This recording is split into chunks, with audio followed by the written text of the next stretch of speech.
আপনি কি কখনো এমন যোদ্ধাকে দেখেছেন যার তনিরে কোনো তীর নেই কিন্তু লড়াইয়ের ময়দান ছাড়ার বিন্দুমাত্র ইচ্ছে নেই?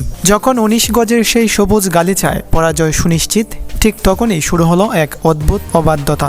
একজন বোলার যিনি ব্যাটিং গ্লাভস হাতে লিখেছিলেন এক ট্র্যাজিক থ্রিলার। নাম তার খালেদ আহমেদ। চলুন তার ট্র্যাজিক থ্রিলার সম্পর্কে বিস্তারিত জেনে নেই।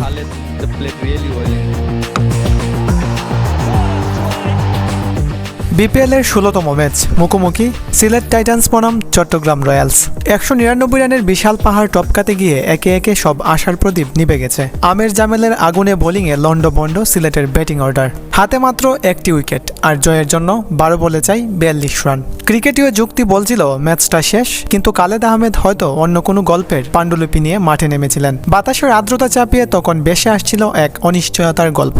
১৮.১ ওভার শরীফুল ইসলামের স্লোয়ার ডেলিভারি, খালেদের ব্যাটের সজোরে আঘাতে বল যখন গ্যালারিতে আছড়ে পড়ল, চট্টগ্রামের ঢাকা উঠে তখন অবিশ্বাসের চাপ। পরের বলেই আবার ছক্কা। একজন স্পেশালিস্ট বোলারের ব্যাটে এমন নিখুঁত স্ট্রোক প্লে যেন শরীফুলের নিখুঁত বোলিং স্ট্র্যাটেজিকে উপহাস বানিয়ে ফেলেছিল। ১৯তম ওভারে এলো ১৭ রান। শেষ ৬ বলে সিলেটের প্রয়োজন ২৫ রান। তানভীর ইসলামের প্রথম বলেই খালেদের বিশাল এক ছক্কা। পরাজয়ের গাণিতিক হিসাব আর আবেগের লড়াই তখন সমান্তরালে বইছে। দর্শক দেখছিল এক অদ্ভুত মাইন্ড গেম, যেখানে খালেদ আহমেদ বোলারের গতির বিরুদ্ধে নয় বরং নিজের লিমিটনেসের বিরুদ্ধে লড়াই করছেন। কিন্তু নিয়তি হয়তো সেদিন একটু বেশি কঠোর ছিল।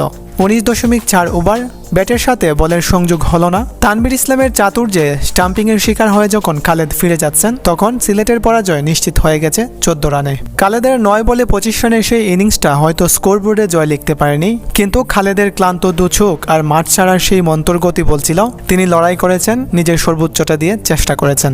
জয়ী দলের উল্লাসের মাঝেও তখন প্যাভিলিয়নে ফিরে যাওয়া পরাজিত যোদ্ধাটির জন্যই জমা ছিল সবটুকু সম্মান।